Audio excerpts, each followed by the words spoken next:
할렐루야. 기도로 시작하도록 하겠습니다. 기도하겠습니다. 사랑과 은혜가 넘치시는 하나님 아버지, 지금까지 인도해 주신 에베네셀 하나님 아버지, 우리를 지켜주시고 함께해 주심에 너무나 감사드립니다. 우리가 주님께서 주신 그 은혜를 기억한다면 정말로도 너무나 큰 은혜를 입은 줄 믿습니다. 우리가 이 시간 그 은혜에 합당하게 주님을 예배하며 찬양하길 소망합니다. 우리의 찬양과 예배를 받아 주시옵소서. 모든 것 감사드리며 예수님의 이름으로 기도합니다. 아멘. 다 같이 박수 치면서 주님을 찬양드리도록 하겠습니다. 사랑을 보며 세상을 볼때 만족함이 없었네. 그러나 하나님 그분을 볼 때 우리 한 번 더 찬양드리도록 하겠습니다. 사랑을 보며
큰 박수로 영광 돌립시다. 할렐루야.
되게 하여 주시옵소서.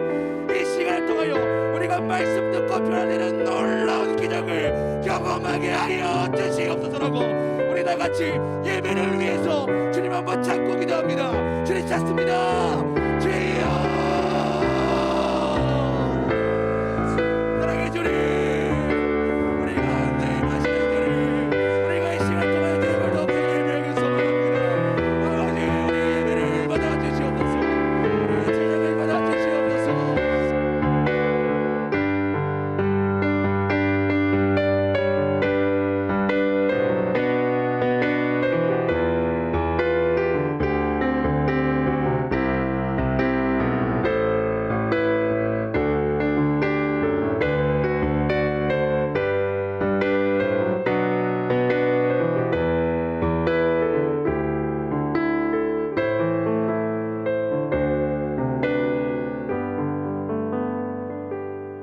시고 살리시는 하나님 아버지, 여기에 주의 자녀들이 겸손하게 주님 앞에 찾아와 앉아 있습니다. 모든 것을 헤아릴 것처럼 교만했던 생각을 멈추고 모든 것을 소나기에 넣을 것처럼 바삐 움직였던 손에 힘을 풀고 하나님 앞에 하나님의 뜻 안에 하나님의 일하심 안에 겸손하게 머물러 있사오니 주님 우리에게 말씀하여 주시옵소서. 이 체포를 온전히 주님께 맡기옵고 우리 주 예수님의 이름으로 기도합니다. 아멘. 552장으로 하나님 앞에 영광을 돌리십시다.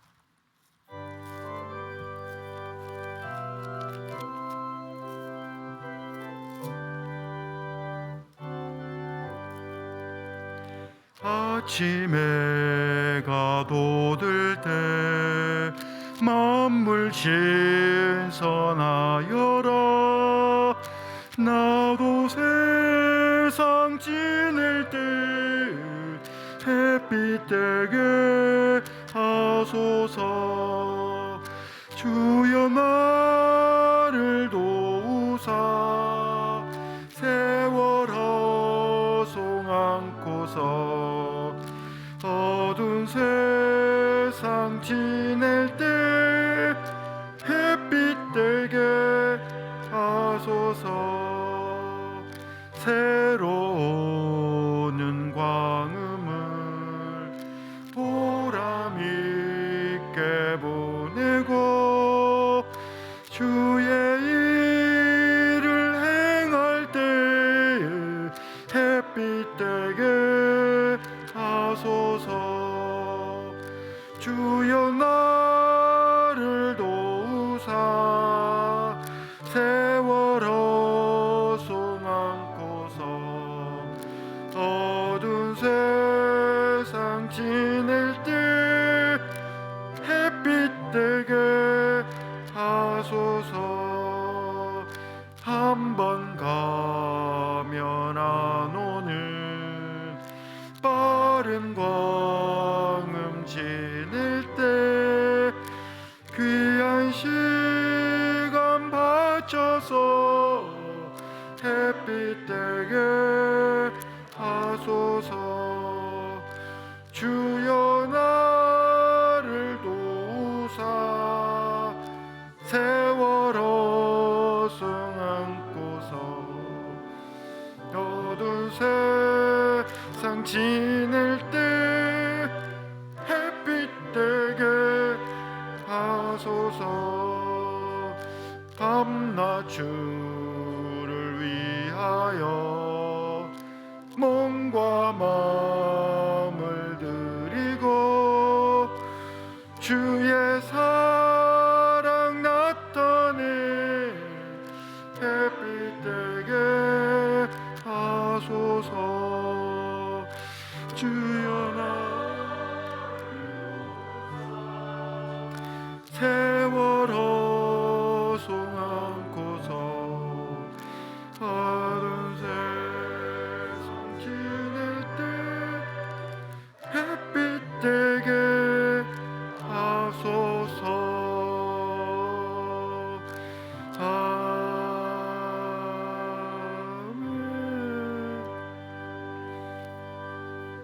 오정환 교수님 기도 인도하십니다.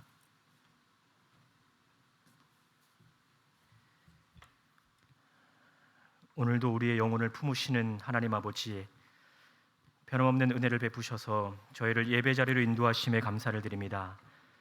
이 시간 말씀 앞에 저희를 부르셨사오니 말씀의 권위 앞에 겸손히 무릎 꿇게 하시고 선포되는 말씀을 통해 주의 뜻을 깨닫는 귀한 시간이 되게 하여 주시옵소서.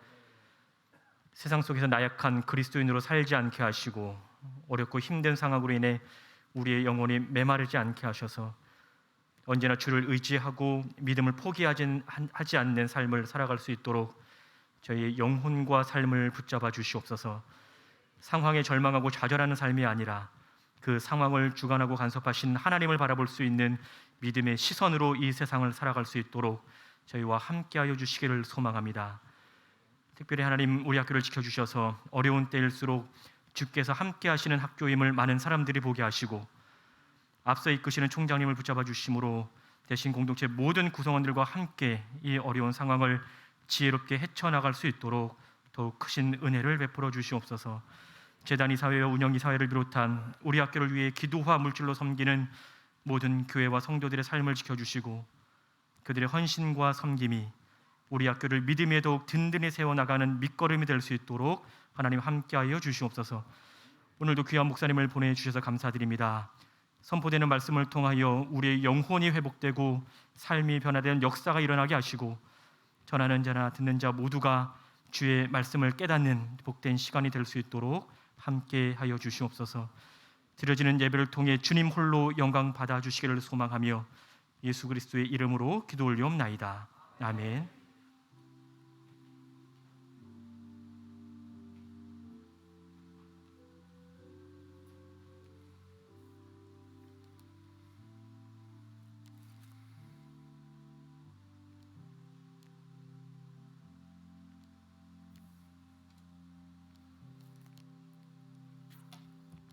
오늘 우리에게 주신 하나님의 말씀 신약성경 마가복음 10장입니다.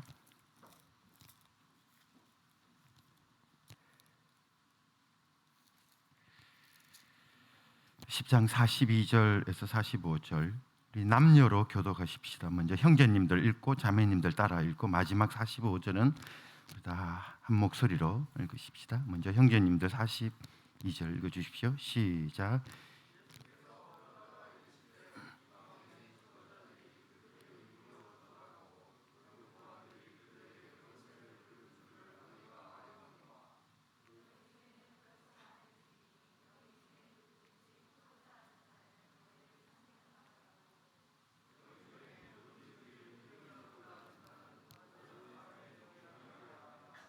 인자가 온 것은 승김을 받으려 함이 아니라 도리어 섬기려 하고 자기 목숨을 많은 사람의 대속물로 주려 함이니라. 아멘. 총장님 나오셔서 정일웅 총장님 소개하고 이어서 총장님 말씀 이어지겠습니다.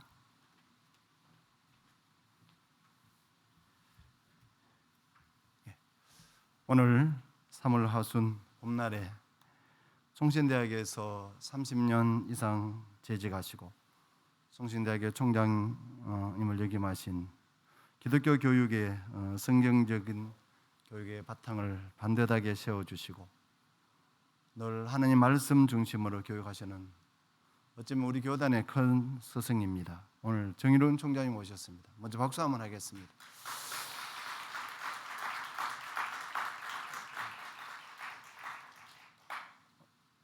바쁘신 가운데서도 오늘 우리 대학에 오셨고 또 오시면서 총장님께서 그동안에 정성을 기울여서 쓰신 옥조를 손수 가지고 오셔서 우리 학생들에게 또 나눠줄 겁니다. 여러분들 그 책을 보시면서 많은 도전도 받으시고 오늘 총장님 오셔서 말씀 전해주실 때 여러분 많은 도전 받으시기 바랍니다. 우리가 많은 총장님들을 만날 수는 없지만 우리가 채플 시간을 통해서 또 우리가 또 새롭게 총장님들께서 우리 총장님 갖고 계시는 새로운 교육에 대한 비전, 말씀에 대한 비전, 하나님 말씀 우리가 어떻게 또 우리 마음속에 믿으면서 나아가야 될 것인가에 대해서 총장님 말씀 전해주실 때 우리 하고 원어 여러분들께서 오늘 복된 시간 되시고 도전의 시간 되시기 바랍니다. 이제 총장님 나오실 때 박수 한번 더 하겠습니다. 총장님 나오시기 바랍니다.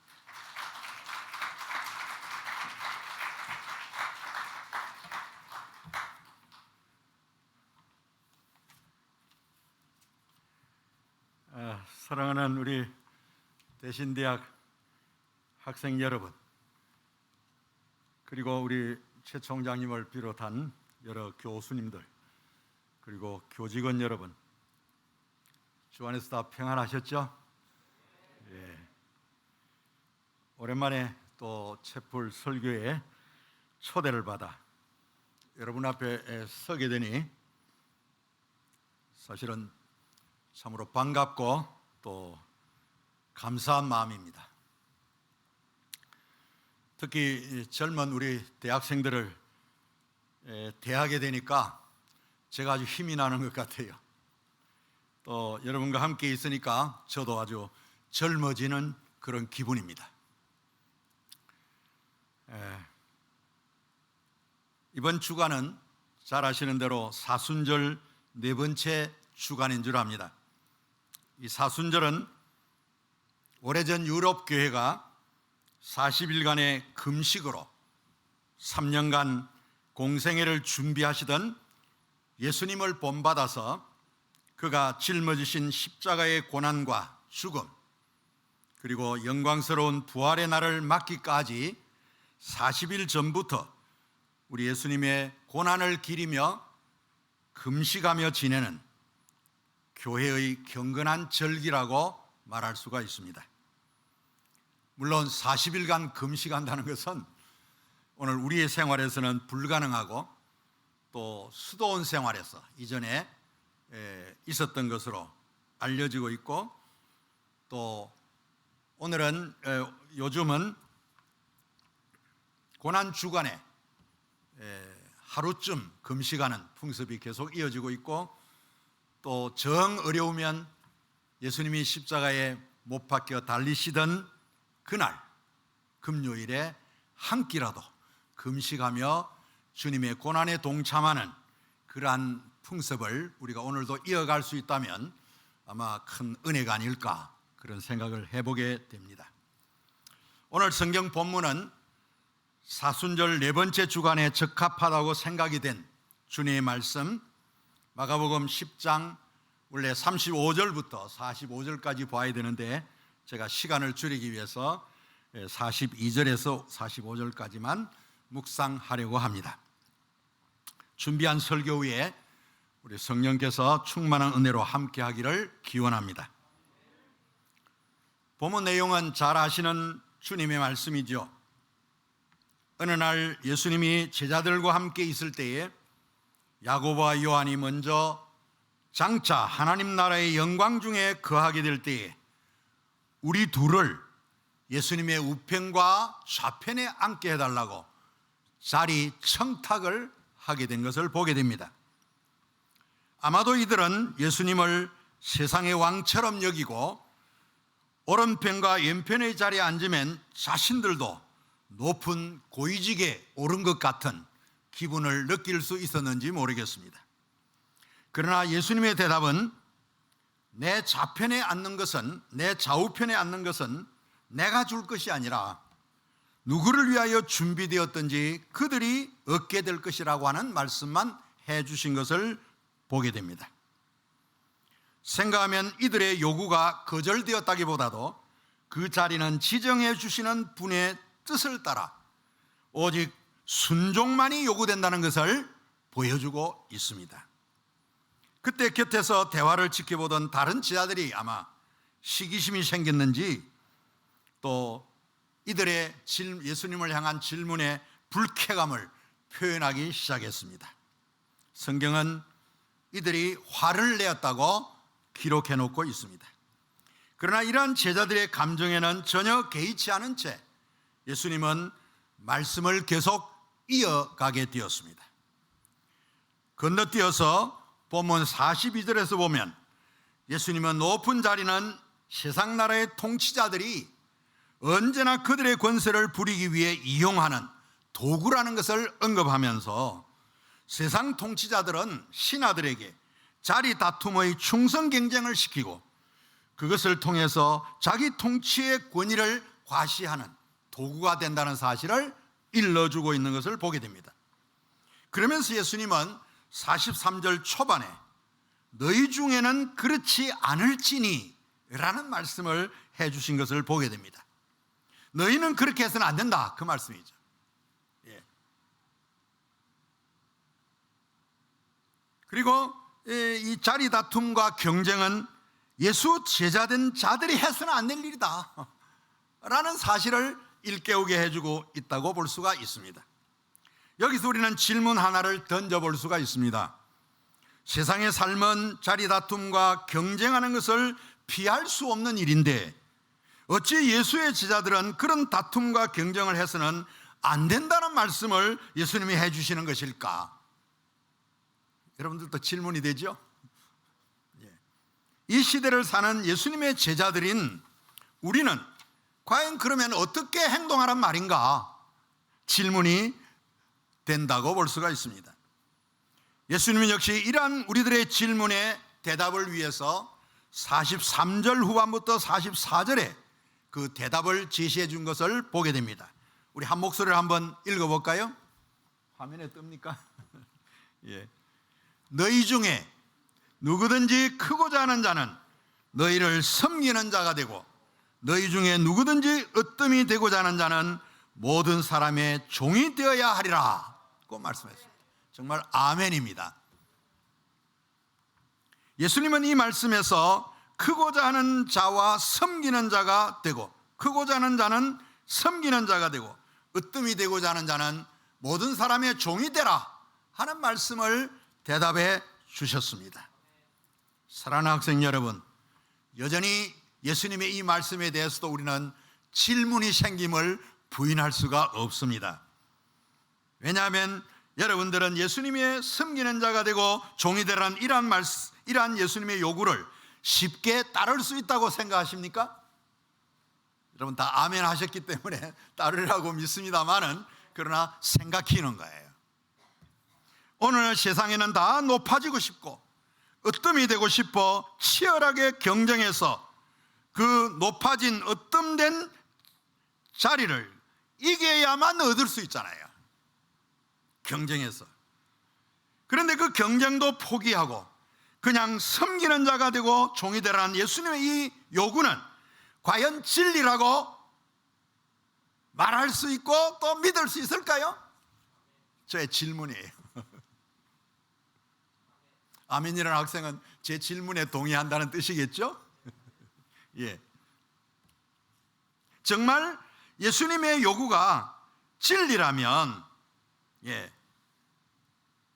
이러한 요구는 과연 어떤 의미를 가진 것인가? 이것이 생각힌다는 거죠. 여러분, 우리가 섬기는 쪽을 선택하고 종이 되는 쪽을 선택하면 모든 것을 잃어버리게 되고 우리는 참으로 실패한 인생이 되지 않을까? 질문이 되는 거예요. 여러분, 지난 3월 9일에 있었던 우리나라 대선 치르는 모습 다 경험했죠? 한마디로 피말리는 경쟁. 수단과 방법을 가리지 않는 듯한 치열한 경쟁을 우리 모두 다 목격하지 않았습니까? 상대의 약점을 들추어내고 자기를 높이려고 애쓰는 후보자들의 모습 정말 안타까웠습니다. 후보자를 지지하는 각 정당들의 선거운동 모습 다 느껴보지 않았습니까? 그래도 이러한 치열한 경쟁이 감사하고 다행스럽게 여겨지는 것은 우리 국민이 직접 뽑는 자유로운 선택이라고 하는 것, 그거 하나였다고 저는 생각이 됩니다. 우리 대한민국은 참으로 자유로운 나라가 분명하구나 하는 생각을 해보기도 했습니다. 모든 권력을 한 사람이 독점하고 대물림하는 저 북한의 독재 국가가 아니라는 것이 얼마나 감사했는지 몰라요, 저는. 그런데 이번 대선에서 눈에 띄는 것 한 가지가 있었어요. 그게 뭐냐니까 후보자마다 국민을 섬기는 대통령이 되겠다는 말과 그 말을 글자로 쓴 현수막을 달아놓은 것을 곳곳에서 제가 목격할 수 있었습니다. 여러분도 아마 보셨으리라고 생각이 됩니다.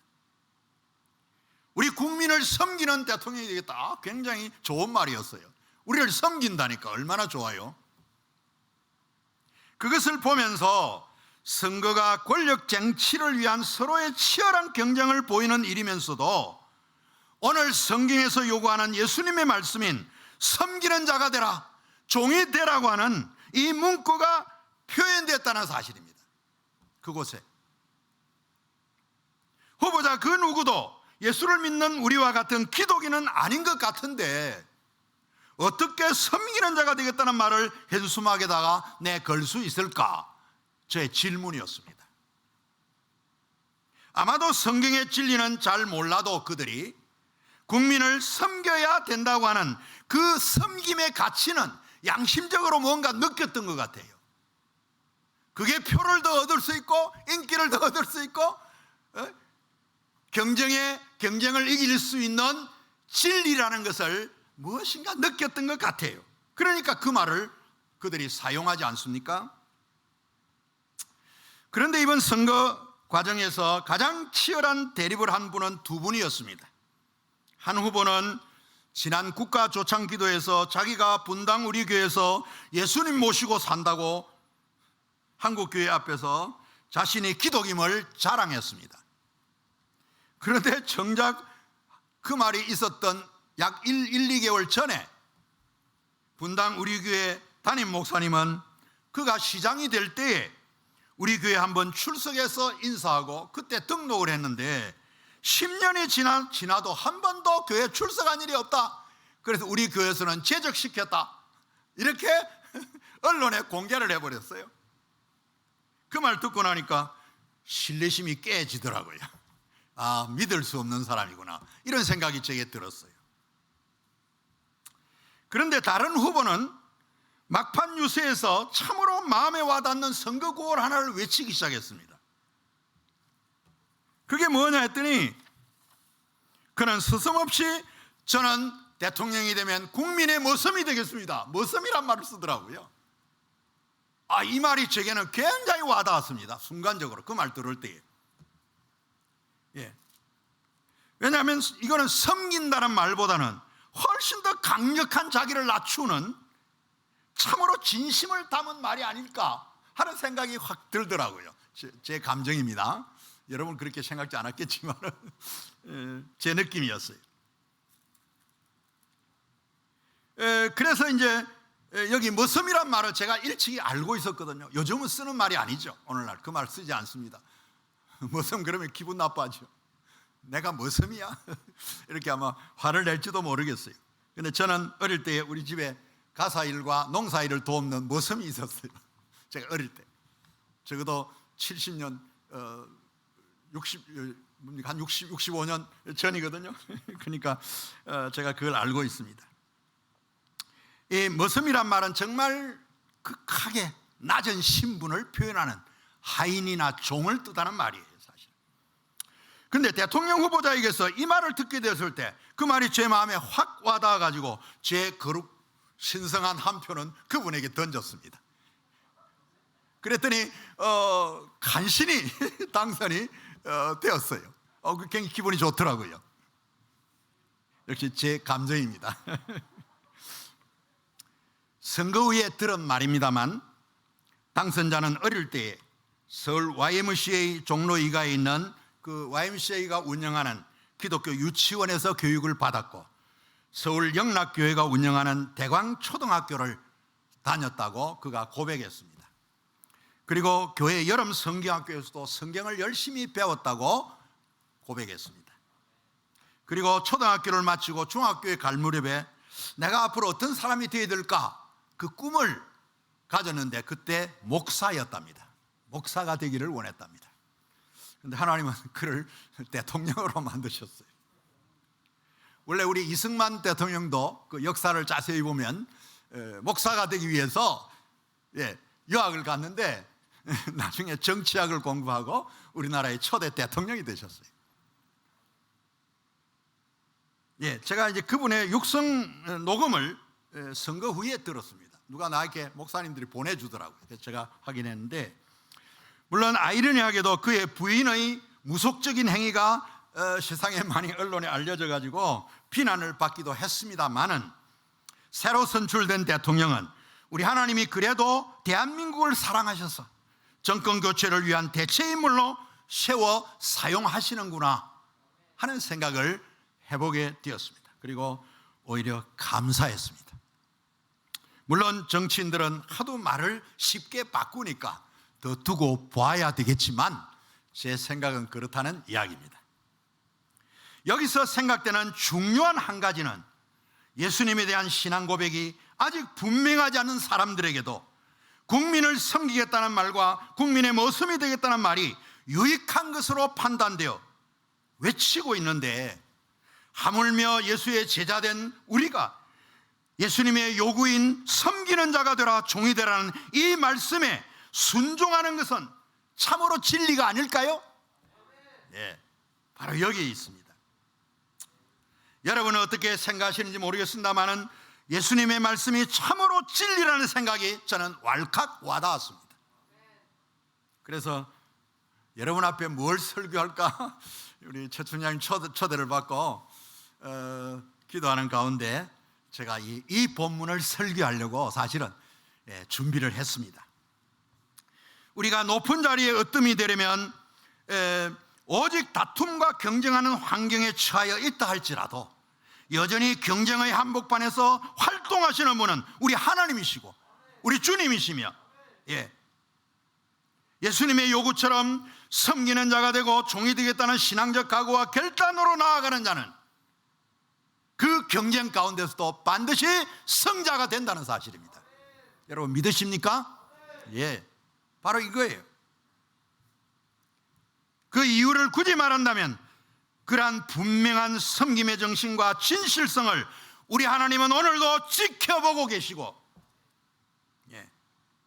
마침내 결정적인 순간에 그를 성자가 되도록 섭리하시기 때문입니다. 그러므로 오늘 너희 중에 크고자 하는 자는 너희를 섬기는 자가 되고 누구든지 으뜸이 되고자 하는 자는 모든 사람의 종이 되어야 한다는 예수님의 이 말씀은 분명한 진리임을 마음에 담기를 바라고 이 진리에 순종하는 우리 모두가 되기를 축원합니다. 여기서 저는 한 가지 더 생각해 보고 싶은 게 있습니다. 그것은 기독교 신앙의 파라독스적인 요소에 대한 것입니다. 여러분 파라독스란 말 잘 아십니까? 영어에서 모순, 역설, 논리적으로는 도무지 맞지 않다는 이야기죠. 높은 자리를 꿈꾸는 자는 자가 섬기는 자가 되며 으뜸이 되는 자는 되고자 하는 자는 모든 사람의 종이 되어야 하라는 예수님의 이 말씀은 참으로 파라독스적인 성격을 지니고 있다는 거죠. 이러한 모순과 역설을 믿는 신앙을 가리켜서 우리 신학에서는 파라독살 페이스라고 부릅니다. 여러분 기독교 신앙은 원래 역설적이며 모순적인 의미를 지닌 것이 분명합니다. 예수님이 하신 말씀 생즉사 사즉생이란 말도 바로 그 대표적인 파라독스에 속한 것입니다. 살고자 하는 자는 죽을 것이요 오히려 죽음을 각오하고 나아가는 그 자가 산다는 그 말이죠. 우리 역사에서는 그게 이순신 장군이 한 말로 많이 알려져 있습니다만은 성경에 보면 마태복음 10장 34절에서 39절, 요한복음 12장 24절에서 34절에 보면 예수님이 분명히 말씀하셨어요. 먼저 생각하면 예수님의 생애는 바로 이러한 파라독스를 잘 보여주는 삶이었다고 하겠습니다. 특히 그의 십자가의 죽으심과 부활은 바로 그것을 보여주고 있습니다. 여러분 보세요. 본문 45절에서 예수님은 자신이 땅에 온 목적을 무엇이라고 말씀해 놓고 있습니까? 우리 한 목소리로 한번 읽어볼까요? 인자가 온 것은 섬김을 받으려 함이 아니라 도리어 섬기려 하고 자기 목숨을 많은 사람의 대속물로 주려 함이니라. 아멘입니다. 예수님의 십자가의 고난과 죽음은 바로 전 인류의 구원을 위하여 자기를 대속의 제물로 십자가에 내어주신 하나님의 섬김이었습니다. 하나님의 사랑이었습니다. 여기서 사랑과 섬김은 동의어입니다. 그러한 대속물로 자신을 내어주신 예수를 우리 하나님은 죽음에서 살려주셨습니다. 그것이 바로 예수 그리스도의 부활입니다. 그러므로 십자가와 부활의 사건만큼 역설적이요 모순되는 일은 이 세상에 또 없다고 말할 수가 있는 줄 압니다. 이것이 그리스도의 낮아지심과 높아지심의 파라독스적인 실체라 그 말입니다. 하나님은 예수를 구주로 믿는 자마다 그의 죄가 벌써 용서되었음을 깨닫게 하시며 예수를 구주로 믿는 자는 죽음에서 생명으로 옮겨지는 놀라운 신분 상승의 은혜를 보장받게 하신 것입니다. 그게 우리 예수 믿는 자들에게 주어진 하나님의 구원의 은혜가 아닙니까? 그 모두 사실은 생각하면 파라독스예요. 파라독스. 사랑하는 우리 대학생 여러분, 빌립보서 2장 1절에서 11절의 말씀을 여러분 늘 개인적으로 자주 묵상하는 말씀이 되기를 소원합니다. 이 본문은 우리 예수의 제자된 자들이 어떤 정신과 삶의 태도로 살아야 할지를 사도 바울을 통하여 교훈해 주시는 주님의 말씀입니다. 특히 교회 공동체 안에서, 아니 기독 대학 안에서 예수의 제자인 성도들이 서로 섬기며 종된 모습으로 사는 것이 어떤 모습이야 할지를 잘 보여주고 있습니다. 제가 시간 관계상 이 본문을 함께 읽지는 않겠습니다만은 몇 가지 인용하면 2절에서 4절까지는 마음을 같이하여 같은 사랑을 가지고 뜻을 합하며 한 마음을 품어 아무 일에든지 다툼이나 허영으로 하지 말고 오직 겸손한 마음으로 각각 자기보다 남을 낮게 여기고 각각 자기 일을 돌아볼 뿐더러 또한 각각 다른 사람들의 삶을 돌아보아 나의 기쁨을 충만케 하라. 여기 나의 기쁨이란 말은 이 말을 쓴 사도 바울의 말이기도 하지만, 사도 바울의 기쁨이기도 하지만 그것이 곧 주님의 기쁨임을 표현해주고 있다는 사실입니다. 참으로 아름다운 은혜의 공동체를 생각하게 되는 것입니다. 여러분 본문 5절 이하의 말씀을 주목해 보시기 바랍니다. 너희 안에 이 마음을 품으라 곧 그리스도 예수의 마음이니. 여러분, 우리 정말 오늘 사도 바울이 권고해 주는 이 말씀대로 우리의 마음속에 그리스도의 마음을 품고 사시기를 바랍니다.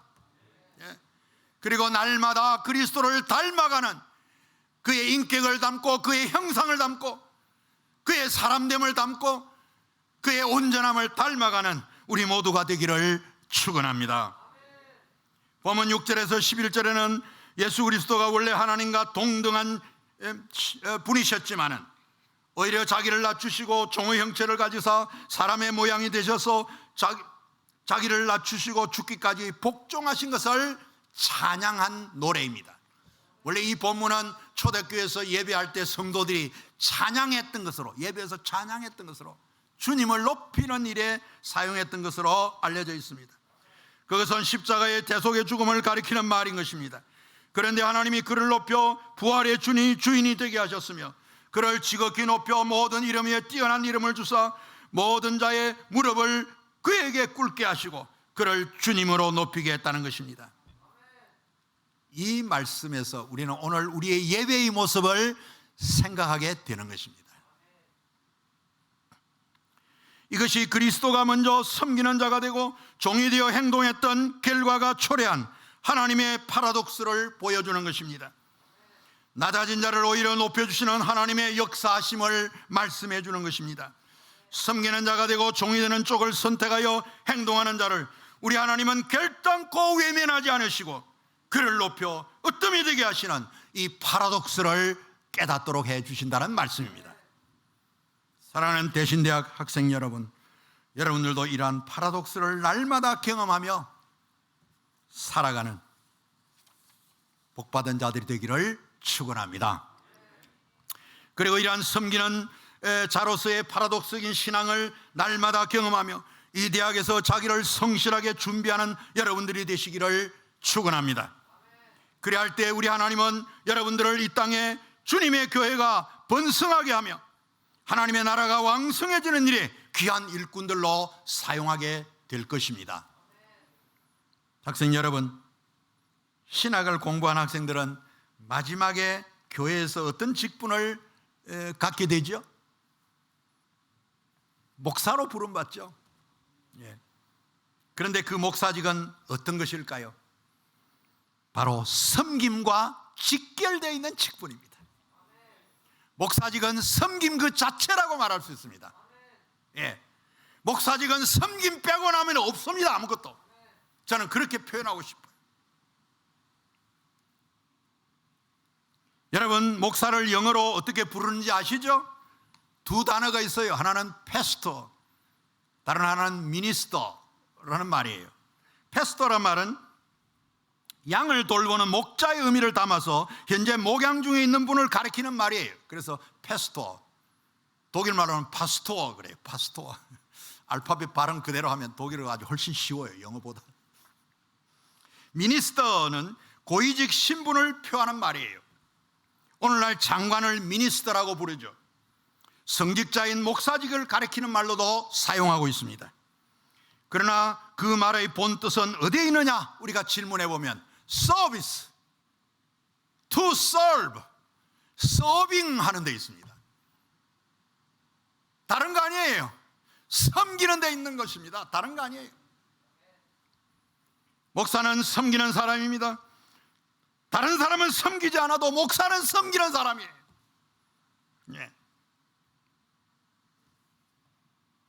목사는 교회 공동체에서 하나님의 말씀을 설교함으로써 하나님을 대신하여 섬기는 겁니다. 하나님이 그의 아들 예수 그리스도를 통하여 무슨 일을 행하시고 우리에게 어떤 은혜를 베푸시고 우리를 얼마나 사랑하셨는지를 나타내 보여주는 것, 그게 설교예요. 그 다음에 또 교회에서 성례를 거행하는 책임을 목사가 집니다. 성례가 뭐예요? 세례와 성찬을 가리키는 겁니다. 세례와 성찬은 무엇을 뜻하는 겁니까? 하나님이 예수 그리스도를 통하여 우리 개개인을 얼마나 사랑하셨는지, 어떻게 섬겨주셨는지 그것을 깨닫도록 해주시는 은혜의 도구입니다. 성찬은 주님이 우리를 구원하기 위하여 자기 살을 찢으시고 자기 피를 흘리셔서 우리를 어떻게 사랑해 주셨는지를 보여주는, 하나님의 섬김을 경험하는 은혜의 자리, 그게 바로 성찬입니다. 우리 장로교회는 이 성찬을 얼마나 게을리하고 있는지 몰라요. 설교만 가지고 다 해먹으려고 그래요. 목회를. 성찬을 동반해야 됩니다. 매주일 해야 됩니다, 사실은. 그런데 설입만 가지고 다 하려고 그러고 있어요. 성찬을 적어도 한 달에 한 번씩이라도 자주 베풀어서 그게 뭔지 말이죠. 왜 떡과 잔을 나누어야 하는지 의미를 깨우치고 하나님이 목사를 통하여 하나님이 우리를 섬겨주신 그 일이 뭔지를 경험하도록 우리 목사님들은 책임져야 됩니다. 제가 볼 때 너무 제 주관적인 이야기를 해서 미안합니다. 그러나 오늘 목사의 직이 무엇인지를 우리가 분명히 알고 목사가 되기를 바랍니다. 그런데 세월이 흐르다 보니까 한국교회 목사 직분은 하나님의 사랑과 섬김의 종과 머슴의 역할보다는 교회의 최고직으로, 최고위직으로 군림하고 대접받으며 권력을 행사하는 모습으로 전락되었다는 비판이 뒤따르고 있습니다. 이러한 목사직의 남용은 극에 달해 오늘 한국교회가 큰 위기에 직면해 있다는 비판도 일어나고 있습니다. 그래서 종교개혁이 또 필요하다, 이런 말을 우리는 곳곳에서 듣기도 합니다. 개척하여 크게 부흥시켜 놓으면 교회를 목사의 개인 소유물로 여겨 북한처럼 대물림하는 일이 곳곳에서 흔해지다 보니까 세상 사람들이 교회를 이상하게 보기 시작하고 있습니다.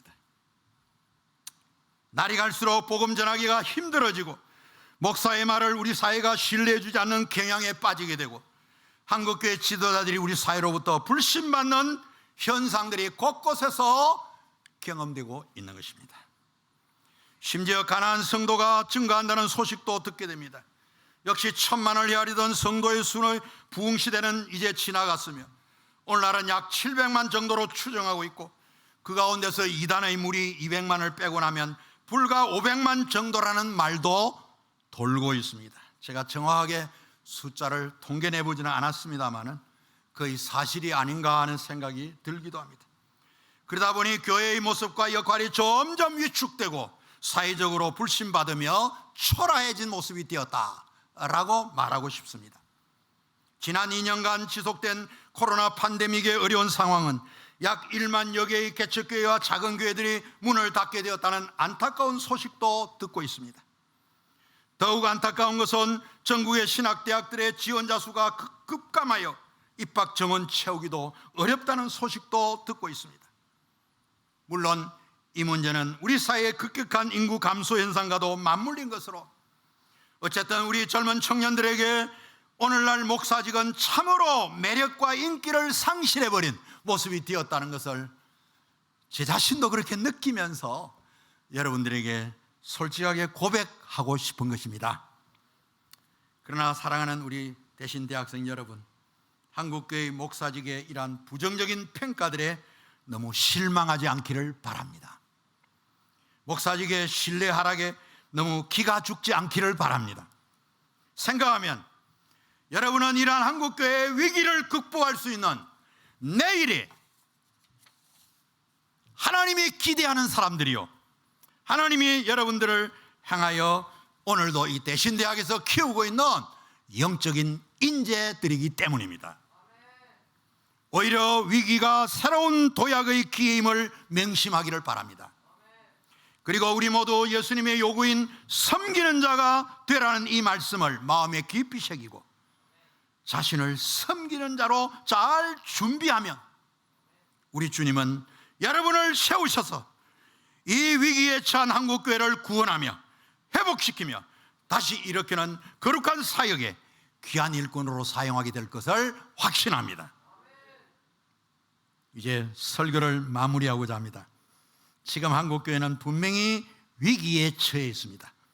그 위기 극복의 방법은 다른 것이 아닙니다. 우리 모두 섬김의 초심으로 돌아가는 거예요. 섬김의 일꾼으로 돌아가는 거예요. 그게 한국교회의 위기를 극복하는 저는 가장 우선적인 비결이라고 생각합니다. 그것은 섬기는 종으로, 섬기는 모습으로, 목사직 본래의 모습으로 되돌아가는 길입니다. 목사가 먼저 변할 때 우리 성도님들도 섬김의 역군들로 변하게 될 것입니다. 목사가 먼저 섬기는 종의 모습을 보이기만 한다면 교회를 떠났던 가나안 성도들도 다시 돌아오게 되리라고 확신합니다. 한국교회를 불신하던 우리의 이웃들도 다시 주님의 교회로, 하나님께로 돌아오리라고 저는 확신합니다. 그러므로 사랑하는 대신대학생 여러분, 여러분들은 내일의 한국교회를 섬겨야 해요. 하나님 나라의 분명한 예비적인 일꾼들로서 이 대학에서 머무는 동안 그리스도의 섬김의 정신과 우리 주님의 종된 인간성을 잘 배울 수 있기를 바랍니다. 그리고 그 방향에서 잘 훈련받기를 소원합니다. 그리고 우리 교수님들은 학생들의 취업을 위한 전공 학문을 깨우치는 일에도 열중해야 하겠지만 그 모든 일은 바로 오늘 우리 주님이 요구하시는 섬김과 종의 정신을 더 많이 본받게 하는 그 일에 달렸다는 사실을 인지하시고 그리스도의 사랑으로 학생들을 돌보는 신실한 섬김의 스승들이 되시기를 축원합니다. 그리고 대신대학은 내일의 이민족과 전 세계인을 그리스도의 구원으로 인도하는 복음 선교사에게 섬기는 인재 양성의 맹문 기독대학이 되기를 축원합니다. 기도하겠습니다. 거룩하신 주님, 이 시간 높아지고자 하는 자는 섬기는 자가 되고 으뜸이 되고자 하는 자는 모든 많은 사람의 종이 되라고 하는 이 말씀, 오늘 부족한 종이 강단에 서서 설교했습니다. 우리 학생들 그 말씀을 마음에 잘 받게 하시고 오늘 내일의 한국교회를 위하여 섬기는 종으로 훈련받아 하나님의 나라와 한국교회를 바로 세우는 일에 귀하게 쓰임받는 인재들로 훈련받게 하시고 준비되게 하시고 이 대신대학은 그러한 인재들을 길러내는 기독 명문대학으로 발전하도록 은혜를 베풀어 주시옵소서. 세우신 종장님과 여러 교수님들에게 은혜를 주시고 이 섬기는 종을 훈련시키는 이 사명을 끝까지 잘 감당하는 우리 선생님들이 다 되게 하여 주시옵소서. 감사하며 예수님 이름으로 기도하옵나이다. 아멘.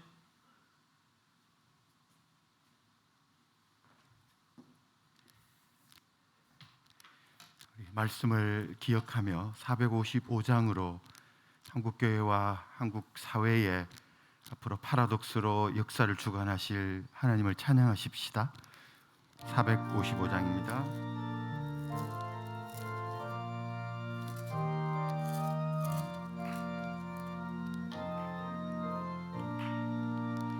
주님의 마음을 본받는 자, 그 마음의 평강이 찾아옴을, 험악한 세상을 이기리 하늘로부터 임함이로다.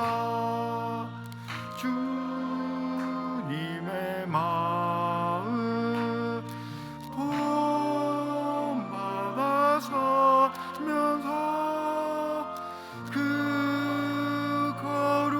거룩하신 나도 우리 4절 하겠습니다.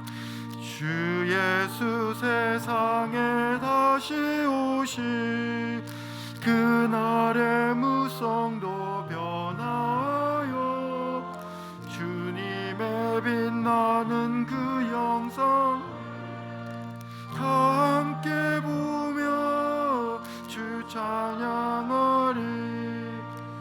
주님의 마음 본받아 살 그 거룩하신 나도